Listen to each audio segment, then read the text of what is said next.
दिवाली का मौका है, तो किस तरह से हम थोड़ा सा इस दिशा में आगे बढ़ें, इस पे थोड़ा सा विचार करेंगे। देखिए, दिवाली और जितने भी पर्व होते हैं उसको अपने सामाजिक तौर से तो हम मनाते ही हैं। उसमें हम प्रसाद बांटते हैं, मिठाइयाँ खाते हैं, उसमें हम रिश्तेदारों से मिलते हैं, हर तरीके से बाहरी अच्छे से अच्छे तरीके से त्यौहार को मनाने की कोशिश करते हैं। पर जब आप किसी एक दिशा में जुड़ जाएं और गुरु मत से, संत मत से जुड़ जाएं, तो हर एक चीज़ का एक ख़ास मतलब होता है। और मतलब ये होता है कि हम कैसे अपने जीवन में हर पल हर घड़ी सुधार की तरफ आगे बढ़ें। और सुधार के दो रूप हैं। एक आंतरिक रूप है कि आप अंदर में कितनी सच्ची श्रद्धा से एक रूप में है, ना आप किसी और को दिखावे के लिए कुछ कर रहे हैं, ना किसी बाहरी रूप में कुछ कर रहे हैं। आप अपने अंदर अपने बैठे हुए मालिक के लिए कितनी श्रद्धापूर्ण तरीके से एक रूप में है। जितना आपके जीवन और बाहरी तमाम आचरण में सुधार होगा, उतना वो अंदर का काम आपका शांतिपूर्ण ढंग से ठहराव के साथ होगा, जिसे ध्यान कहते हैं। ध्यान हर स्थिति में आवश्यक है, चाहे आप गुरु जी को मानते हो या नहीं मानते हो, चाहे आप किसी भी सामाजिक या किसी भी बाहरी रूप में पूजा पाठ करते हो या नहीं करते हो, ध्यान बहुत आवश्यक है। क्योंकि ध्यान आपको अपने आप की तरफ जुड़ना सिखाता है। महात्मा बुद्ध ने एक बार कहा था कि हमारे जीवन में हम सबके लिए जीते हैं, बच्चों के लिए, माता पिता के लिए, समाज के लिए, और चाहे हम चाहें या नहीं चाहें, हम हमेशा दूसरों में लीन रहते हैं। दूसरा क्या बोल रहा है, दूसरा क्या कह रहा है, दूसरे ने हमारे जीवन पे असर क्या डाला, पर कभी हम अपने आप से नहीं जुड़ पाते। और आज के समय में जो सबसे बड़ी चुनौती है वो ये कि हम अपने आप को अभी जानते नहीं हैं। हम अपने शरीर को जानते हैं, हम अपने शरीर से जुड़े संबंधों को जानते हैं, हम सांसारिक चुनौतियों को जानते हैं, पर हम अपने आप को नहीं जानते। तो ध्यान एक ऐसी क्रिया है जो आपको एकांत में अपने आप से जुड़ने का रास्ता सिखाती है। इसीलिए जितना भी संत मत का स्वरूप आप जानते होंगे, उसमें हमेशा ध्यान को ज़रूर बोला गया है, चाहे 5 मिनट या 5 घंटे, आपकी स्वेच्छा। आपके अंदर कितनी देर आप एकांत में एक होकर के अपने मालिक से जुड़ सकते हैं, प्रार्थना कर सकते हैं। तो यहाँ समय का कोई जोर नहीं है।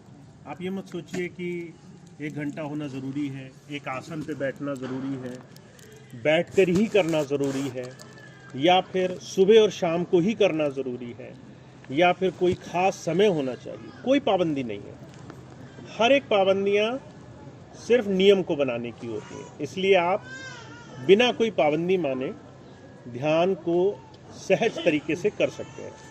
आप लेट करके और याद जोड़ करके भी ध्यान कर सकते हैं। आप बिना आसन पर बैठे कुर्सी पर बैठकर भी ध्यान कर सकते हैं। आप थोड़ा सा टेक लगा करके भी ध्यान कर सकते हैं। आपको पहले सुना होगा कि आप सिर्फ सीधे बैठ करके और रीढ़ की हड्डी सीधी करके और एक आसन पे, कोई पाबंदी नहीं है। तो ध्यान के लिए सिर्फ एक चीज़ की आवश्यकता है, आपका कुछ क्षणों के लिए अपने आप में जुड़ना और बाहर की तमाम चीज़ों को थोड़ी देर के लिए त्यागना। दिवाली का ये पहला रूप कि आप अपने अंदर के अंधकार से कैसे जुड़ाव करेंगे, आप अपने अंदर के अंधकार को कैसे जानेंगे। क्योंकि जब तक अंधकार नहीं मिलेगा, प्रकाश नहीं मिलेगा। अभी हम बाहर भटके हुए हैं, आंखों के अंदर अंधकार से कैसे जुड़ें। दूसरी बड़ी ज़रूरी चीज़ वो है, इस काम को करने के लिए बाहरी जीवन में कितना संयम ला सकते हैं, बाहरी जीवन में कितना संयम ला सकते हैं। तो 3 सबसे ज़रूरी चीज़ें होती हैं। पहली चीज़, आँखों से देखे हुए पर हमेशा विश्वास नहीं करना है। आँखों में देखा कि सामने वाला आदमी वो कुछ कर रहा है, कुछ नहीं कर रहा, चाहे हमारे जीवन में लेना देना नहीं है, पर हम उसका प्रभाव लेकर के अपना पूरे दिन का ज़्यादा से ज़्यादा समय उस प्रभाव में गुजारते हैं। फिर बाद में पता चलता है हमें तो लेना ही देना कुछ नहीं था उससे। और आज के समय में टीवी, मोबाइल या बाहर का कोई भी जीवन आप पर कैसे प्रभाव डाल सकता है, ये आपसे बेहतर कोई नहीं जानता। तो आंखों के देखी हुई चीज़ हमारे अंदर कई बार दिशाहीन तरीके से हमें धकेल देती है। जैसे किसी आंखों पे आदमी की पट्टी बांध दी जाए और उसे बंद कमरे में धक्का दे दिया जाए और उसे कहा जाए दरवाज़ा ढूंढो, ठीक ऐसी स्थिति। तो आपके आंखों पे पट्टी भी नहीं होनी चाहिए और आपको कोई 10 बार घुमाए ऐसी स्थिति भी नहीं होनी चाहिए। तो कैसे करेंगे? उसके लिए दिवाली एक तरफ इशारा करती है कि आप संयम का ध्यान रखें। तो पहली चीज़, आंखों की हर एक चीज़ दिखने वाली सच नहीं होती। दूसरी चीज़, कान से सुनी हुई भी हर एक चीज़ सच नहीं होती है। आपने बहुत सारी चीज़ें सुनी, कोई आया आपको गाली दे गया, कोई आया आपको बुरी भली सुना गया, कोई आया आपको किसी की चुगली कर गया, कोई आया किसी के बारे में बहुत बड़ाई कर गया, आपके अंदर जलन पैदा कर गया। आपको क्या फ़र्क पड़ा? आपका घंटों उसमें बीत गया। फिर बाद में पता चला हमारा तो लेने देना कुछ नहीं था उससे, हम तो बहुत देर पीछे हट गए। और तीसरी चीज़, ज़बान। आप ज़बान से कितना ज़्यादा संसार में जुड़े रह सकते हैं। महाराज जी एक मिसाल फरमाया करते थे, कहा करते थे, है तो मजाक की चीज़ कि अगर हम इस चीज़ को समझ लें तो हमारे जीवन में कितना फ़ायदा हो सकता है। महाराज जी कहा करते थे, एक पति पत्नी थे, पत्नी जो है कई सालों बाद अपने पति से ये पूछती थी कि इतने साल हो गए, तुम जो है मेरी किसी बात पे नाराज़ क्यों नहीं होते?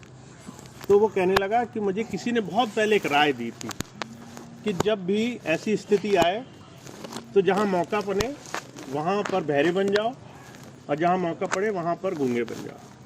तो जब आपको पता है आपको स्थिति में गलत दिशा में जाना पड़ सकता है तो कम से कम सुनो, और जहाँ आपको पता है कि आपके बोलने से बहुत परेशानी खड़ी हो सकती है तो गूंगे बन जाओ।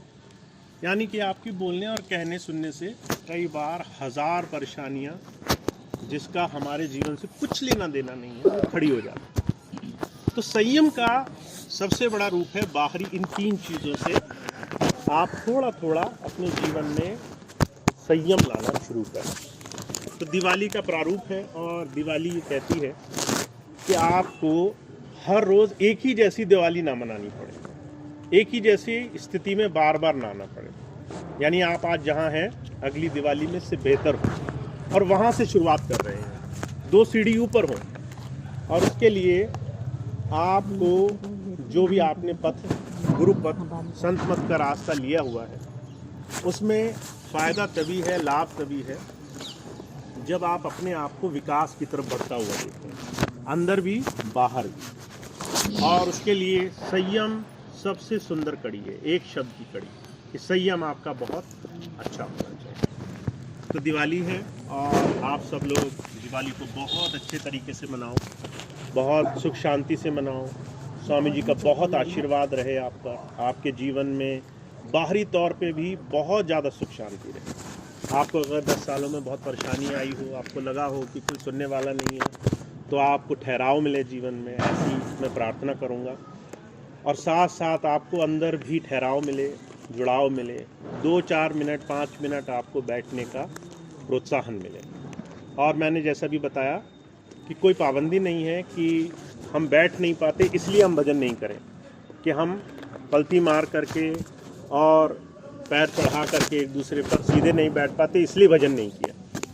तो भजन का नुकसान सिर्फ आसन की कमी की वजह से नहीं होना चाहिए। इसलिए कोई भी आसन हो, लेट कर, बैठ कर, सीधे, आड़े तिरछे, जैसे भी, बस आपका मन, आपका शरीर और आपके ख्याल आप गुरु की याद में 5 मिनट के लिए जोड़ने का प्रयास करें। तो यही आज की दिवाली के लिए मेरे को आपको एक छोटी सी बात कहनी थी कि आपका अंदर और बाहर जीवन बहुत समृद्ध हो और आपको हर तरीके से जीवन में आगे बढ़ने का प्रोत्साहन मिले, आप बहुत आगे बढ़ो, जीवन में हर तरीके से संतुष्टि आपको प्राप्त हो और ऐसी दिवाली आपको और आगे की तरफ बढ़ाती ले जाए। तो ये दिवाली की छोटी सी बात थी। इसके साथ ही आप सबको एक बार फिर से दिवाली की बहुत बहुत शुभकामनाएं।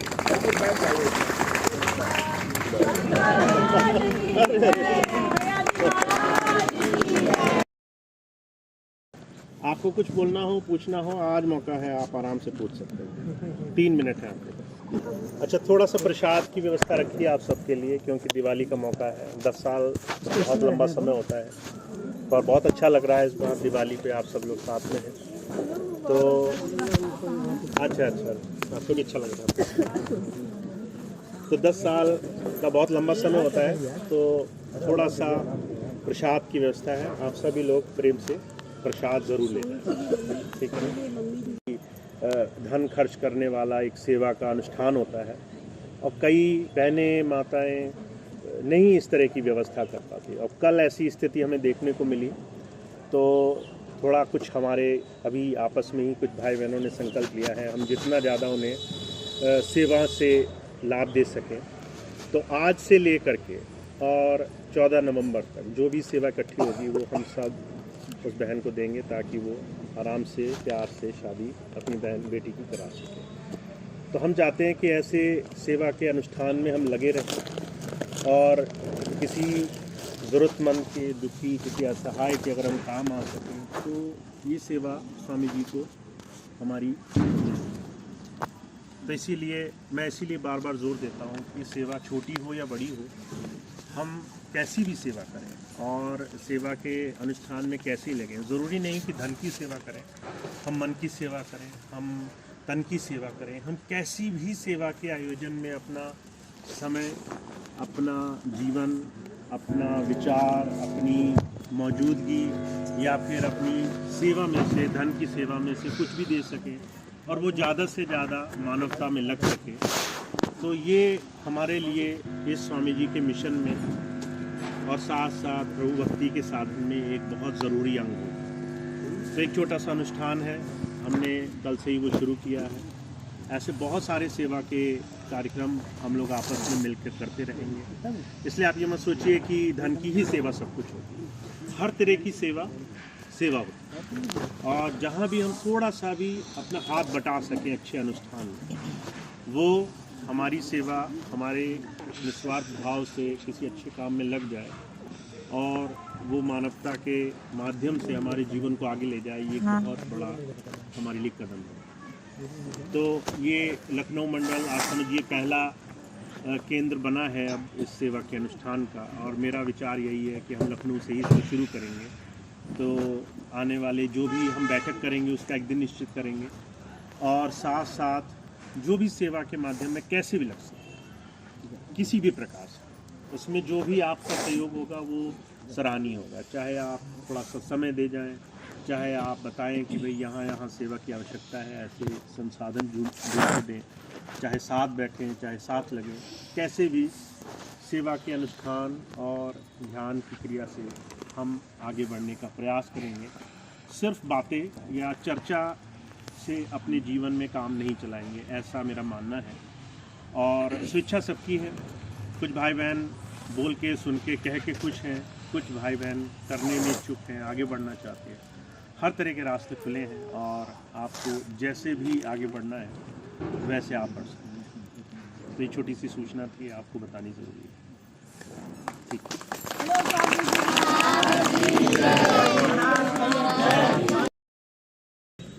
और कोई बात बताइए, अब तो पटाखे फूटने लग जाएंगे खुद। अच्छा भाई, मैं बोलना तो नहीं चाह रहा, पर हाँ एक छोटी सी सूचना है, आप इसको ख़राब तरीके से मत लीजिएगा। मैंने एक चीज़ सोची है कि जब तक हम चीज़ें ठीक दिशा में नहीं ले आते, कहीं ना कहीं रोक लगाना ज़रूरी है। तो मैंने अभी अपना जन्मदिन मनाने पे रोक लगाई है अपने लिए, है ना। आप मनाइए, आपको कोई मनाही नहीं है, आप लोग मना सकते हैं। पर जिस तरह स्वामी जी पहले भंडारा मनाते थे, वो अभी मैं नहीं कहूँगा, ठीक है ना। हम तो कहना ठीक नहीं रहेगा, मैं नहीं कहूँगा। बाकी आप लोग मनाते थे, आपको मैं मना नहीं करूँगा, क्योंकि आप सब ने और बहुत से भाई बहनों ने बहुत मेहनत करी है 10 साल में परिवर्तन लाने के लिए, चीज़ों को सही दिशा में रखने के लिए। तो आप सबको खुली छूट है, पर मैं तभी इसको मनाने में खुशी महसूस करूँगा जब सब चीज़ें थोड़ा ठीक हो जाए। तब तक स्वामी जी और महाराज जी का भंडारा बहुत मेहनत से हम करेंगे। बहुत जल्दी वो दिन आएगा। ये प्रार्थना ही काम आएगी आपको। बहुत जल्दी वो दिन आएगा।